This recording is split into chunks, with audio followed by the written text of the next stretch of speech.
کۆبوونەوەی کاکەیەکانە بۆ یادکردنەوەی کیمیابارانکردنی گوندی زەردەی کرماشان کە 36 ساڵ بەر لە ئێستا و بەچەکی کیمیاوی لەلایەن حکوومەتی بەعسەوە بۆردمان کرا.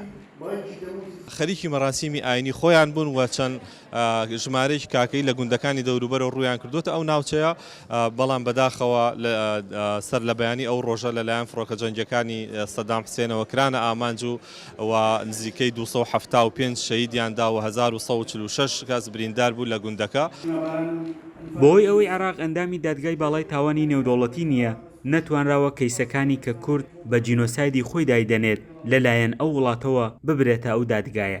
ئەو ئەرکی ڕێکخراوەکانی کۆمەلگەی مەدەنی و ڕێکخراوی لە هەیە کە وا بکەین زەخت بکەین لە حکوومەتی عێراقی پەلکێشگەین بۆ دادگای لە هەی ببێ بە ئەندام تاوکو لە داهاتوان کەسی جینۆسایدی کورد بناسێت و قەرەبووی مادی و معنەوی کەسوکاری قوربانیەکان بکرێتەوە.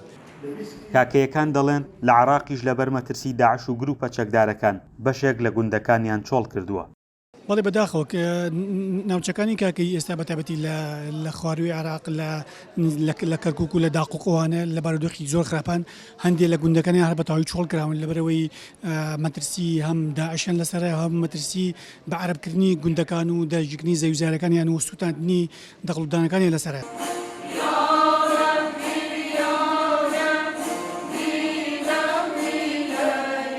لە یادی کیمیابارانکردنی زەردەدا فیلمێکی دۆکمنتاری و چەند ئاوازێکی ڕۆحی بە تەمبور لەلایەن گروپی شنەروەی کاکەییەوە بۆ ڕۆحی قوربانیەکان پێشکەش کران.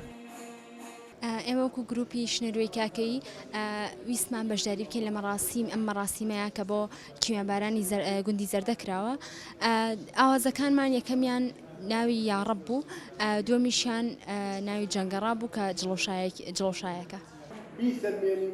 لە 22 حوتی 1970 گوندی زەردە لە کرماشان لە کۆتایی شەڕی عێراق ئێران بەچەکی کیمیاوی بۆردمان کرا، بەهۆیەوە 276 کەس گیانیان لەدەستدا و 1146 کەسیش بریندار بوون. فەرحان هەورامانی، دەنگی ئەمریکا، هەڵەبجە.